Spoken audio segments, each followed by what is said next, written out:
Alright, just got back from Home Depot and from Harbor Freight, and I am ready to build an air cannon today.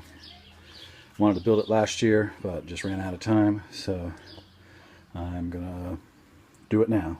So, before I get started, I want to give a special thanks to terroronshadowway and Woodland Haunters for their videos that they posted. They were very helpful, and thank you both for those. Alright, let's get started. Right, the first thing I did was I took off the old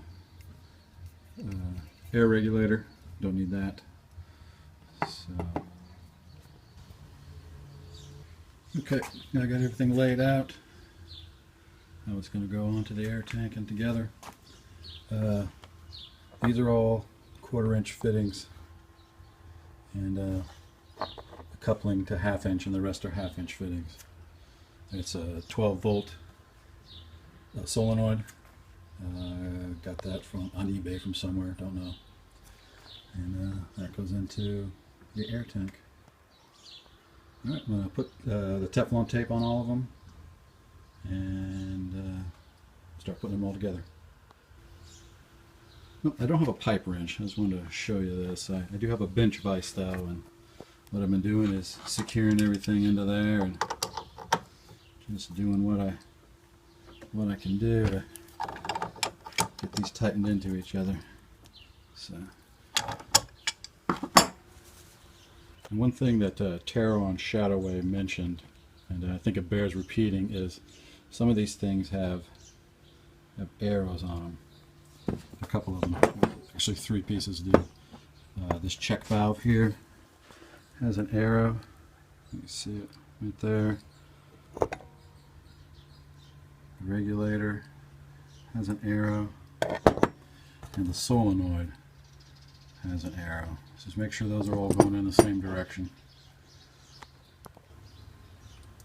Okay, so I got everything together, I hope.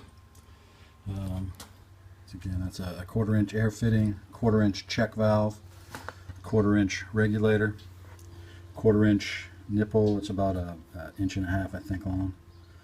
A 1/4-inch to 1/2 inch adapter, 1/2 inch T, 1/2 inch nipple that goes into the tank, and I think that was like 5 inches. Another 1/2 inch nipple, that's 1 inch long. 1/2 inch solenoid, it's 12 volt, and a 1/2 inch nipple that air goes out of, and I think that's 12 inches long. All right, there is everything attached to the air cylinder. This is 11 gallons, by the way. So everything's attached there. Yeah, it went on pretty easily. Alright, it just filled up with air, and I don't hear any leaking.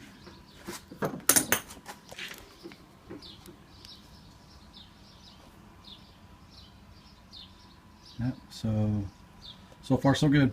Right, we finished wiring up the peekaboo. Alright, so I got the peekaboo wired up, I hope. It's a Peekaboo 1. You get it at Fright Props.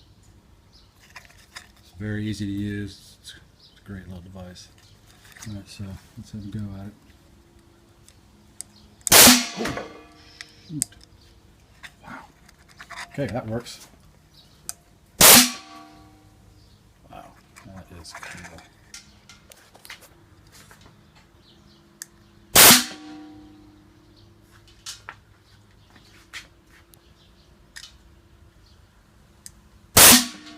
Now see, with that check valve I've got here, right there, it allows me to use this without the air being constantly hooked up to it.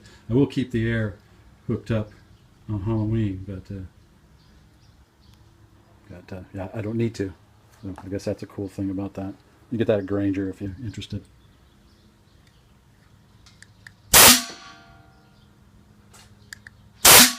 Very, very cool. Now let me get the trigger hooked up and see how that works. It's a step pad. Alright, filling the air back up. Got the step pad hooked up. It's going to kick on here in a minute, I think. Now let me get this air filled back up. Alright, there's the step pad hooked up. Hooked into the peekaboo right there. And now let's have it dry.